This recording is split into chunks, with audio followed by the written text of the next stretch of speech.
Well, I think the first thing that I would need to have is the mandate to do it. And basically, this is interesting because Milei, that's his name, Milei in Argentina, has managed to get a mandate to do something. Now, whether it's enough or not, time will tell. But he has, I think, taken the mandate. And it's been very interesting because fighting the establishment, he's done the right thing. The establishment just hated the thought that Milei would swing his chainsaw and all the rest of it. Because, they're losing power, they're losing jobs, they're losing, if you're a bureaucrat, you're not used to this. And particularly in Argentina, not only you're not used to it, but, you get not just your salary out of it, but there are all sorts of other perks as well. You're going to lose all that. So I can imagine that Milei sits down with, let's say, the leaders of various ministries, and he says, right, this is what I'm going to do. Bang, bang, bang, bang. And if you don't like it, let's have another election. We'll put it to the people. Now, the permanent staff, no. If there's another election, he'll be backed even more. But this is something you have to do the moment you get in. Now, there is no political mandate in this country or in America or indeed around Europe to take the necessary action to move states away from state dependency. We're not just talking about welfare, we're talking about dependency in all sorts of other areas as well. You mentioned infrastructure. There is a case for government to maintain infrastructure and possibly improve it where necessary. But it's a wasteful way of doing it. I've seen, I remember in Grenada in the Caribbean, seeing a bridge which had been built by government money. Now, not Grenadian government money, but one of these multinationals, World Bank or something. I don't know. Obviously, the problem with government is that they don't do things for sensible reasons. They do it for political reasons. This is the whole thing. And they built a bridge from a place which was nowhere to a little island which was completely uninhabited. And it was capable of taking 3 lines of traffic. It took me a hell of a thing to get there and take a picture of it, which I've got somewhere in my archives. But that's what happens. China, on the other hand, when I was there, was building a bridge on the west side of the island, which was linking 2 halves of a town. When we look at infrastructure, logically, governments are better at doing something than they are at acting in other areas. But then I bear in mind that in Hong Kong, when the financial secretary was asked by business, look, we've got to put a tunnel into Kowloon. This is from the island into the thing. And he said,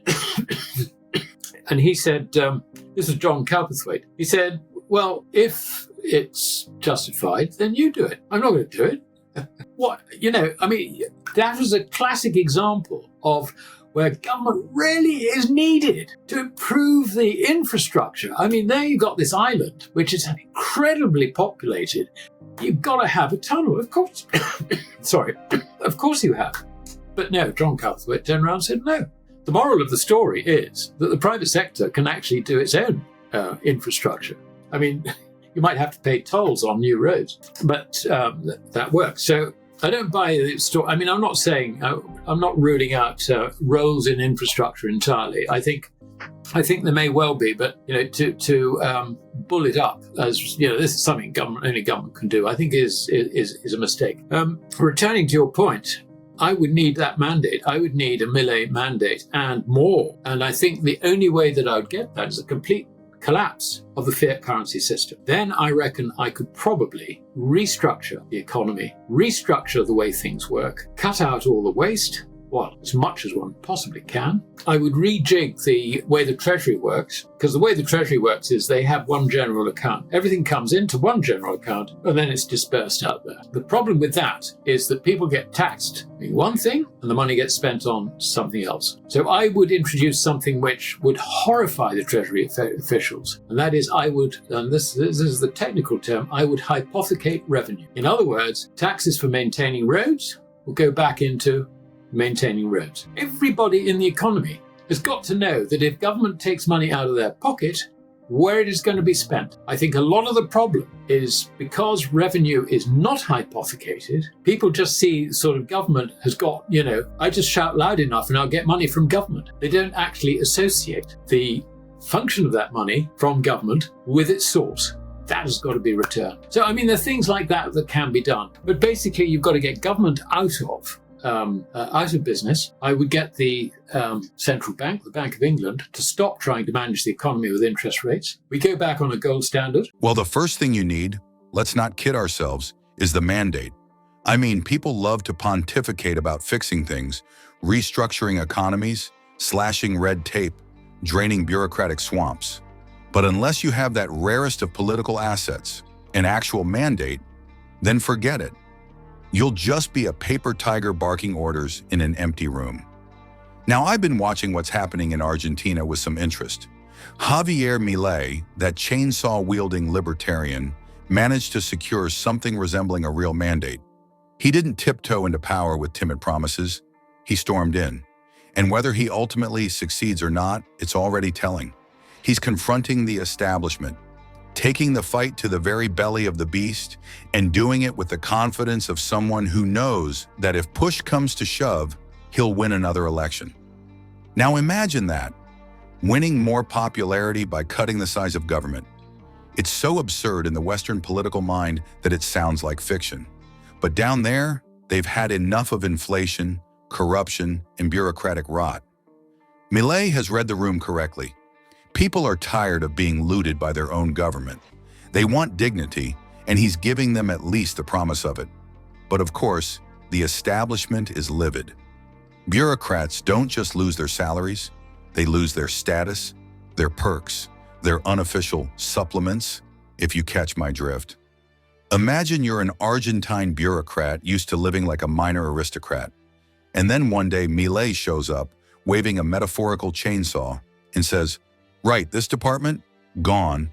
That budget? Axed. That job? You'll have to earn it." Well, you'd be scrambling too. And this isn't just about Argentina.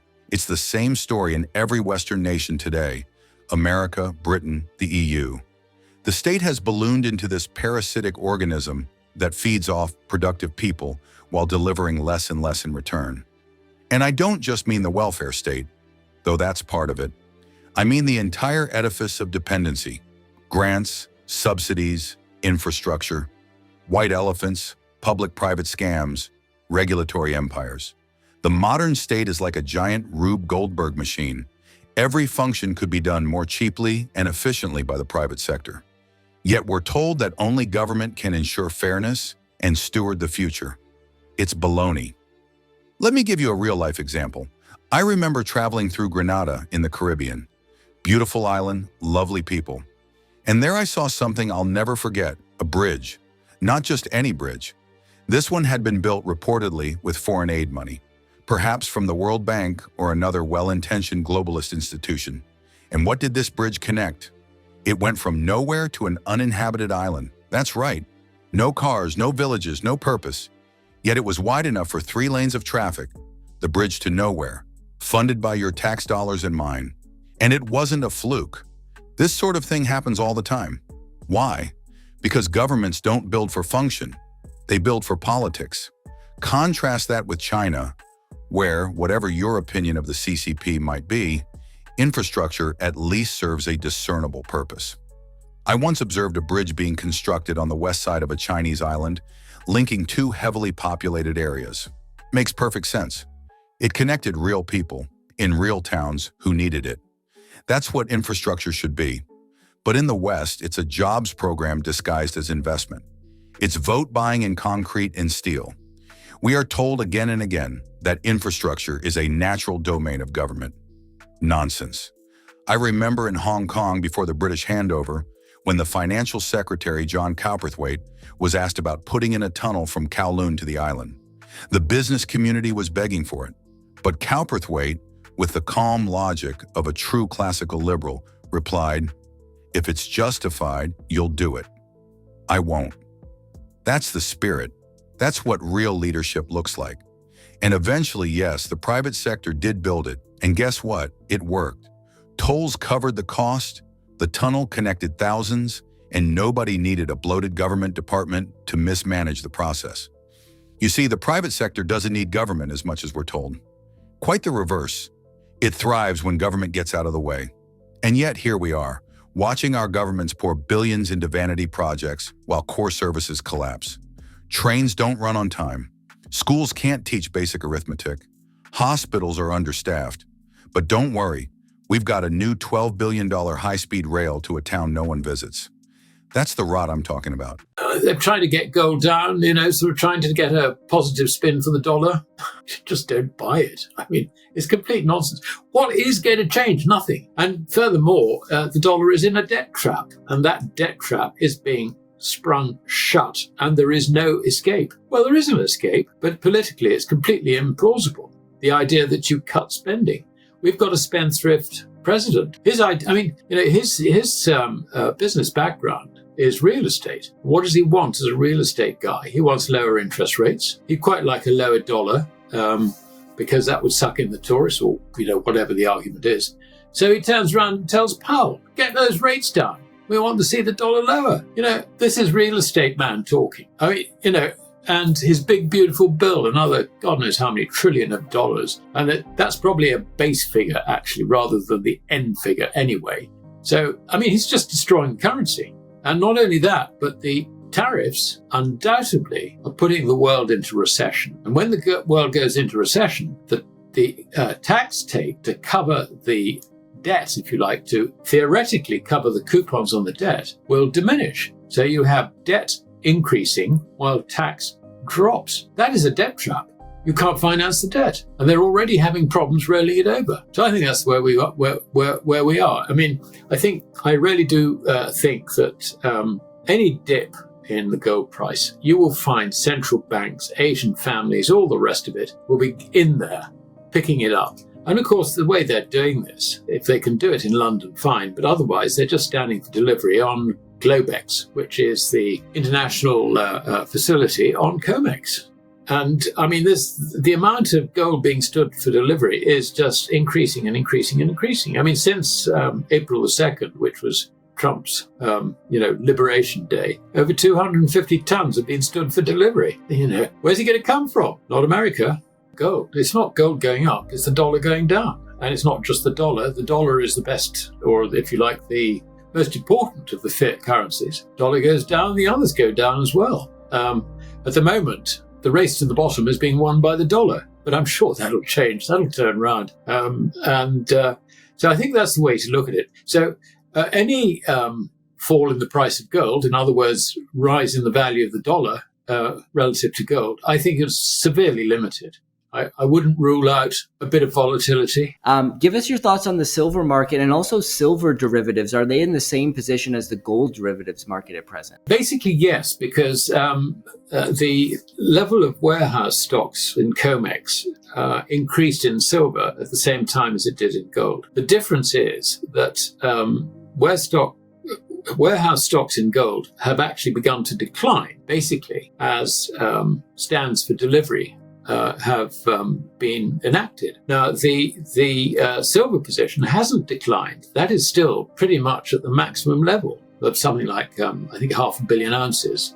Off the top of my head. And that is interesting. In other words, I think what the new owners of silver are doing, having stood for delivery, is that so far they've been leaving it in the COMEX warehouse system. Now, having said that...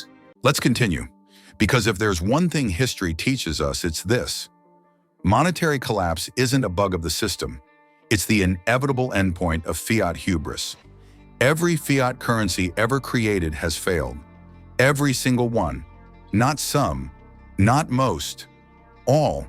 They failed not because of mismanagement, though there's plenty of that, but because they are fundamentally flawed. You cannot base a monetary system on political promises and expect discipline. That's like handing a bottle of whiskey to a pyromaniac and telling him not to light the match. And here we are once again at the edge of the precipice.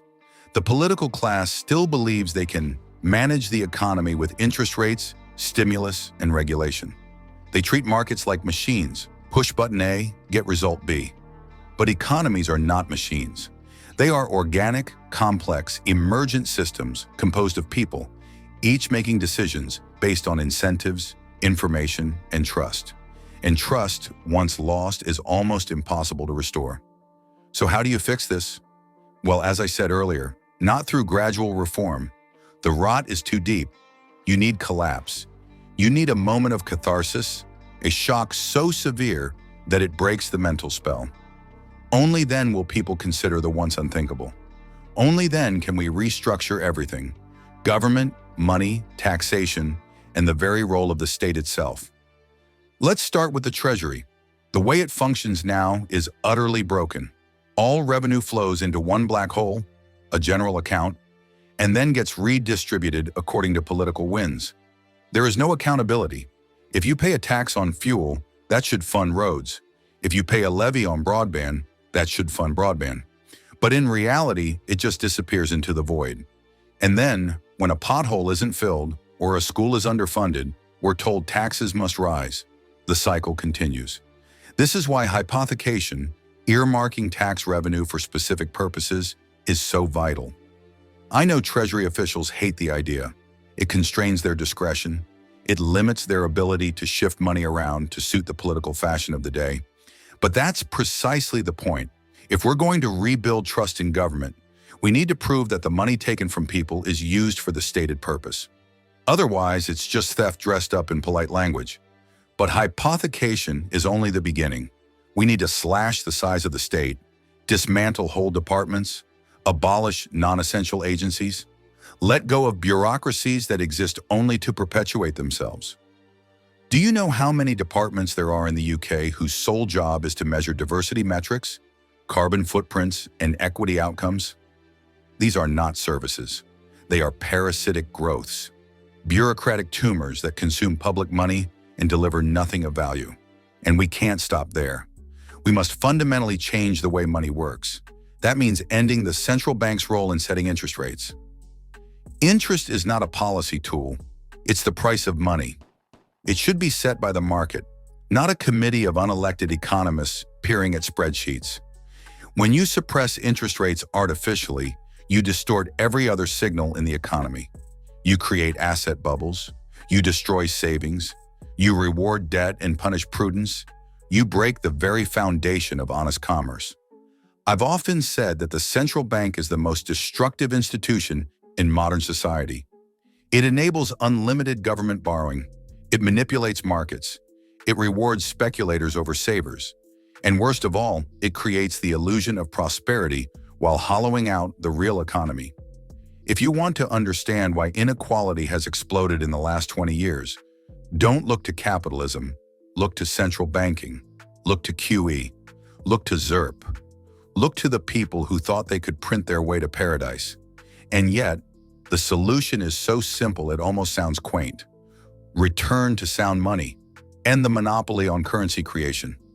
Let gold and silver re-enter the system as honest weights and measures. Let competing currencies exist.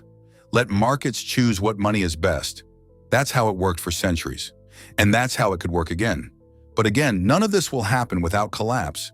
As long as the current system limps along, feeding on debt, printing to survive, manipulating CPI numbers to soothe the masses, reform will be postponed. But the reckoning is coming, and when it comes, we must be ready with a plan. Now, I've spoken before about what such a plan might look like. After the collapse, a new currency could be issued, backed not by political promises, but by tangible assets, preferably gold. Not a gold standard imposed by decree, but a market-driven revaluation. Let people trade in gold freely. Let banks issue notes redeemable in specie. Let price discovery return to money, and you'll see stability like you haven't seen in generations. Of course, many will scoff. Gold is outdated, they'll say. We need a digital solution. But gold is digital now. It can be tokenized, stored, transferred, and secured with blockchain technology. The only thing stopping us is the political will to do it, and the collapse will supply that will. When the fiat system burns down, gold will be the fireproof shelter. In fact, it's already happening. Look at what the BRICS nations are doing. They're not just talking, they're acting. Russia is settling energy contracts in gold. China is stockpiling bullion at a pace we've never seen before. India, Turkey, Kazakhstan, all increasing their gold reserves. The writing is on the wall. The post-dollar world is not decades away. It's happening now, in slow motion. And when the dam breaks, it'll be a flood. There was a brilliant tweet the other day from someone who gets it. Gold doesn't go up. Currencies go down. Don't confuse the measuring stick for the thing being measured. Exactly. Gold is constant. It doesn't yield. It doesn't default. It just sits there, inert, eternal, immune to political tampering, which is precisely why politicians hate it and why the people must rediscover it. And while we're on that topic, let me say something about silver.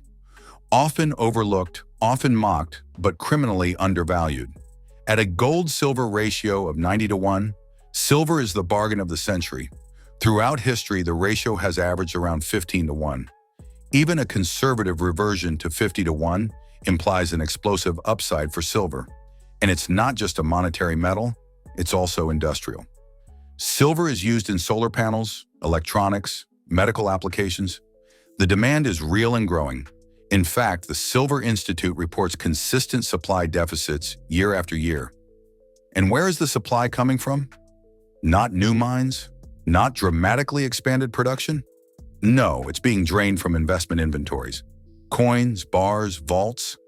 It's a slow-motion run on the physical silver market, and one day it will go parabolic. So if you're watching this and wondering, what do I do? The answer is simple. Get out of paper. Get out of debt. Accumulate hard assets. If you can't afford gold, buy silver. If you can't afford silver, buy skills. Learn to grow your own food. Learn to fix things, build redundancy into your life. And above all, don't trust the system to save you. It won't. The politicians will lie. The media will distract. The central banks will print. And then one day, you'll wake up and your money will buy half what it did last month. The shelves will be bare. The ATM will be down. The promises will vanish. And you'll realize it wasn't a crisis, it was a reset. But for those who prepare, who step outside the system, who take responsibility, who invest in reality rather than fantasy, it won't be a reset, it'll be a rebirth. We've seen this cycle before. Rome debased its currency until its empire crumbled. France tried a sacknats, Germany tried the papiermark, Zimbabwe, Venezuela, the list goes on. The names change, but the playbook stays the same. Overspend, overpromise, overprint, collapse. So don't be caught off guard. Don't say you weren't warned. Don't say it was unexpected. Everything is right there in front of you. The signs are blaring. The yields are rising. The credit quality is deteriorating. The deficits are exploding. And gold is whispering its ancient truth to those willing to listen. We must be the architects of the new system, not passengers waiting for salvation. When the collapse comes, there will be chaos, power grabs, central bank digital currencies, new technocratic schemes, but we must reject them. We must insist on decentralization, on private money, on freedom of exchange, on real capitalism, not the cronyism we've endured for decades. Because make no mistake, if we don't push for a gold-based alternative, they will offer us a digital cage. Programmable money, social credit, central bank control over every transaction, and it will be sold as a solution to the chaos they created. We must say no. We must say, gold is money, everything else is credit. As J.P. Morgan once said, and was never more right. Let me end with this thought. There will come a moment, maybe soon, when trust in fiat evaporates in real time, when markets freeze, when people scramble for anything tangible. That moment will feel like panic, but it will also be our chance. A new system will be born. Let's make sure it's one built on truth, on transparency, on restraint, one rooted in sound money. Because if we fail to seize that moment, we may not get another for 100 years.